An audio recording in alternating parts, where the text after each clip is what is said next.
की करन लगे हो? वालेकुम अस्सलाम रहमतुल्लाहि व बरकातहू जी। मेरी नसीब है अंडे बनाने लगी हैं, प्याज वाले टमाटर वाले। माशाल्लाह देखो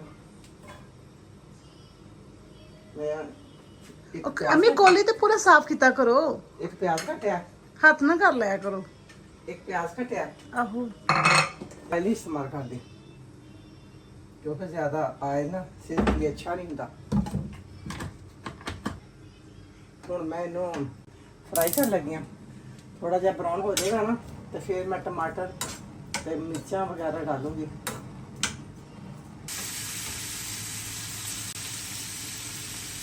जी ये होना मैं कच्चा प्याज ब्राउन खा लिया, मैं ज़्यादा प्याज ब्राउन नहीं खाती, अंडे ज़्यादा ब्राउन पसंद नहीं। और मैं टमाटर पाने लगी हाँ, इस वास्ते बर्तन सारा साफ करके तो रीत लगाया ना हो। तो 2 में हरियाँ मिर्चा कटियाँ, 4 में गुत्तियाँ पा लेंगे, मैं चीन बड़ियाँ पसंद है। बर्तन पूरा साफ करा करो ताकि रीत लगाया ना हो। और मैं थोड़ा सा हिला के तो इसमें हल्का सा दम लगाने लग गया, दम बाद में अंडे डालेंगे। बिस्मिल्लाह बरकत। हम मैं तीखे दम पुट्टन लगी हैं तो हूँ माशाल्लाह मिक्स हो गया, प्याज टमाटर सही हो गया। चम्मच नमक पाने लगी हैं, आधी चम्मच कुटी हुई लाल मिर्च पाने लगी हैं।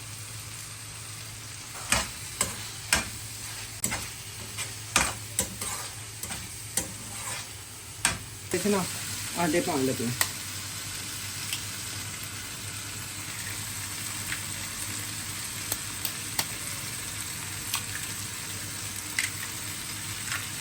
तीन आंडे पाने लगे हैं। अंडे कितने निके निके देसी अंडे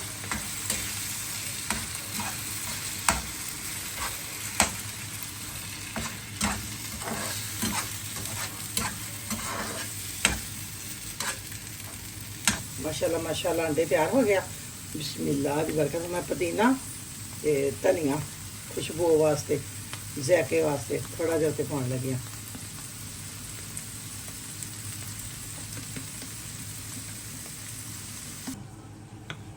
हम रोटी बना रहे हैं। बिस्मिल्लाह रहमान जी बेटा मैं हुण अम्मी मैनू वाला वाला पराठा दे बना दो जी रोटी बनाने लगी हाँ। ते नाल ही मैं चाह रख दी है, चाह दे विच मैं नाल ही माशाल्लाह हुण चीज़ां पा रही ने। बिस्मिल्लाह दी बरकत। 2 लाचियां पाने लगी हाँ। अम्मी आज अदरक ना पायो मेहरबानी कर। बिस्मिल्लाह दी बरकत। ए रोटी अरे वेख के ना सारे में अपना घर याद आ जाना अम्मी आ जाओ मेरे धीओ पुत्रो, आओ थानू भी रोटी खाना। माशाल्लाह घर दी पक्की रोटी देखो कितनी सोहनी माशाल्लाह माँ ने गोल रोटी बनाई है, नाल माँ ने चाह भी रख दी है। आओ पुत्रो धीओ थानू भी चाह भी पियावां, रोटी भी खवावां, नाल अंडे भी माशाल्लाह माशाल्लाह तैयार हो गए, बड़े प्यारे बहुत मज़ेदार माशाल्लाह। रोटी पा के रखा।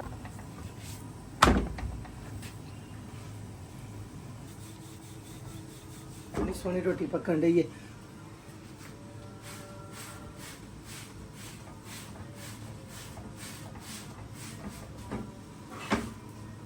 हम रोटी सेकन लगी हाँ, रोटी सेक रहे माशाल्लाह माशाल्लाह किमें रोटी माशाल्लाह फुलन रही है, बहुत प्यारी रोटी पकन रही है। दिल कर रहा कच्ची ला के खा लिया तो एडी मज़ेदार रोटी तैयार हो रही।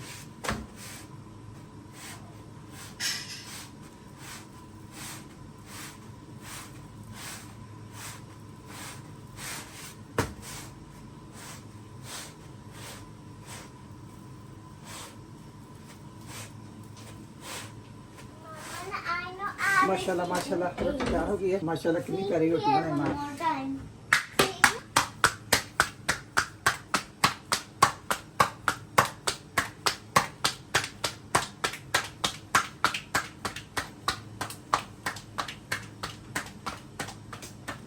बिस्मिल्लाह दी बरकत। देख माशाल्लाह कितनी सोहनी गोल रोटी बनी।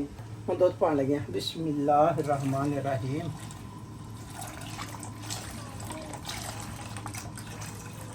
बिस्मिल्लाह रहमान रहीम।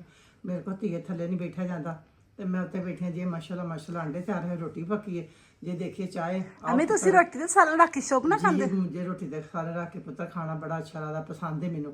ते आओ धीओ पुत्र तुसी खाओ ते माँ दी वीडियो बहुत ही आपे टेस्ट करो हाँ सालन जरा। माशाल्लाह माशाल्लाह बहुत प्यारे पुत्र। मेरी माँ की वीडियो बहुत ही शेयर करो ਔਰ ਲਾਈਕ ਕਰੋ ਔਰ ਫੋਲੋ ਵੀ ਕਰੋ। ਅੱਲਾਹ ਤੁਹਾਨੂੰ ਤੰਦਰੁਸਤੀ ਸਿਹਤ ਦੇ। ਬਹੁਤੀ ਬਹੁਤੀ ਮਾਂ ਦੀ ਵੀਡੀਓ ਵੇਖੋ।